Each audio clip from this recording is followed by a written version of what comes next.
Joining us now with reaction is Florida Congressman Matt Gaetz and Fox News contributor Dan Bongino. Gentlemen, thank you so much for being here. Congressman, I want to start with you.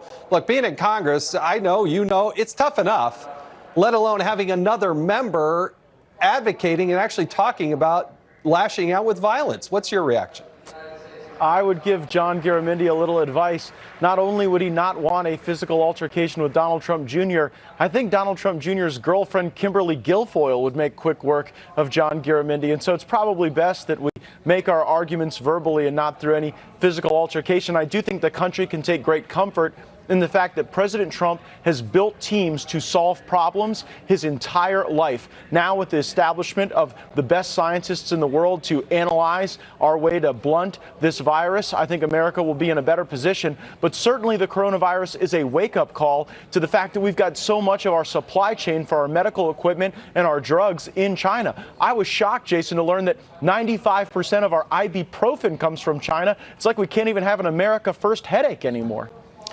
Dan, when you see Congressman Garamendi lashing out like that, like I've known the man, he's a pretty rational, even-keeled person, but for him to do this and then not apologize for it really does strike me as beyond the pale.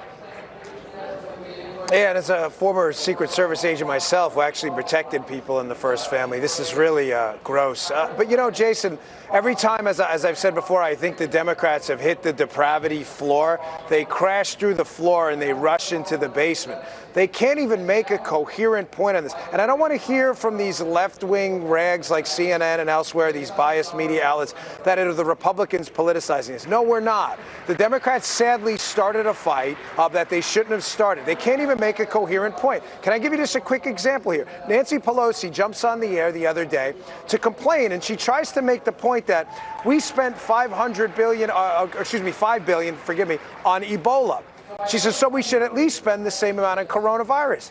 Then she makes the point in the exact same little soundbite presser she's doing that there's money left over, $500 million from the Ebola spending, that Donald Trump wants to spend on the coronavirus. So what's your point? Spend less because we didn't use all the Ebola money, or spend the Ebola money we didn't spend? They can't even make a coherent point. One more. The lies about how Donald Trump cut CDC spending and NIH spending. Jason, that is inaccurate. Even the left-leaning Associated Press had to call the Democrats out. This was easy to fact-check. It's nonsense. The Democrats should be ashamed. This is a new low, even for them, in an era of seemingly daily new lows. Congressman, I got to tell you, I was in Congress when Ebola happened. We did nothing but to support the president and the administration because you know what? It's really not the politicians that do the work. It's actually these doctors who run to the sound of the sirens and put their lives on the line to fight this disease. Now, at one point, the Democrats were blaming Donald Trump for being too sensational. Now they're trying to blame Donald Trump for underreacting. Coronavirus does not belong to a political party, and it should not be a political tool.